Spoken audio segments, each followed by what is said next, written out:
Kerkük'te 16 Ocak Türkmen Şehitler Günü dolayısıyla Türkmen Fatih'in Torunları Derneği tarafından panel düzenlendi.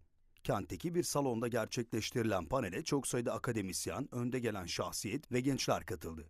Panel, Türkmen toplumunun yakın tarihine ve şehitlerin bıraktığı mirasa ışık tutması açısından dikkat çekti. Programda Irak Türkmen Siyasi Tutuklular ve Şehit Aileleri Derneği Başkanı Haşim Salihi tarafından kapsamlı bir sunum yapıldı. Sunumda Türkmen şehitlerinin kimlik ve dava uğruna gösterdikleri fedakarlıklarla verdikleri hizmetler detaylarıyla ele alındı. Salihi, bu fedakarlıkların Türkmen toplumunun bugünlere ulaşmasında önemli bir rol oynadığını vurguladı.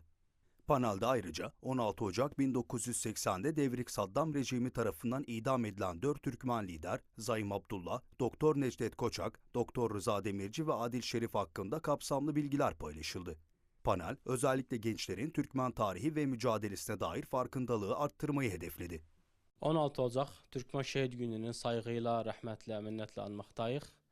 Tabii bu gibi etkinlikler düzenlemek millet olarak genelde vafa borcumuzdur. Özelde gençler olarak boyun borcumuzdur. Çünkü şehitler gençliğimiz için, geleceğimiz için şehit oldular. Türkmen ile coğrafyası için, milli marşımız için, bayrağımız için şehit oldular. O yüzden bizler de gençler olarak şehitlerimizin izlerinde yerməkdən şərəf duyarıq. Yüce Rabbim tüm şehitlerimizi gani gani rahmet eylesin, ruhları şad, mekanları cennet olsun.